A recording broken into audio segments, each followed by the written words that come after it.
Saya tuh merasa dijauh. Kenapa Iran santuy banget berhadapan dengan Amerika plus bestinya yang sudah masuk minggu keempat sejak 28 Februari 2026. Sekarang 22 Maret 2026, lebaran kedua di Indonesia. Nah, saya penasaran dong, sebab merasa pernah familiar dengan kisah yang pernah saya baca gitu ya. Karena kepo, saya cek timeline sejarah. Saya ubek-ubek internet. Pertama, ketemu nih ya, perang panjang Persia versus Romawi atau yang biasa disebut dengan Perso-Roman Wars. Ini merupakan konflik yang panjang selama berabad-abad dari 54 sebelum Masehi sampai 628 Masehi. Lebih dari 6 abad, 600 tahun. Fase krusialnya antara lain era Partia di 54 sebelum Masehi sampai 224 Masehi. 300 tahun ya. Kemudian di 224 sampai 628 Masehi di era Sasanid. Selanjutnya di 260 Masehi pada penangkapan Kaisar Romawi Valerian oleh Shah Sapur I di Edessa.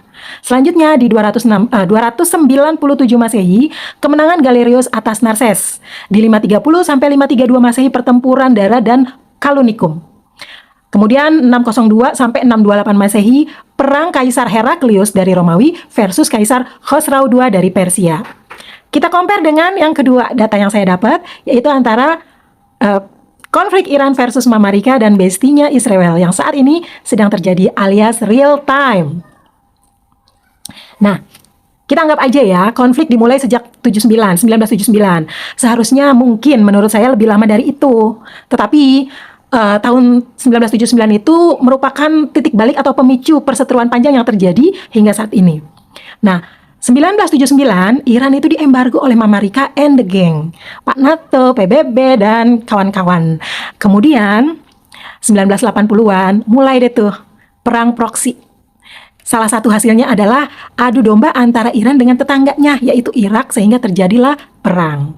Nah, di abad ke-21 Amerika melakukan hal yang paling rutin dilakukan, yaitu discourse mainstreaming atau manipulasi opini publik melalui kampanye atau propaganda yang dilabeli poros kejahatan, pusat kejahatan. Jahat nggak sih?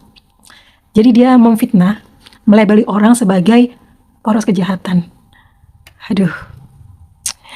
2006 sampai 2010 embargo untuk Iran ditambah. Datanya seperti apa, cek aja di internet, terlalu banyak soalnya kalau disebutin.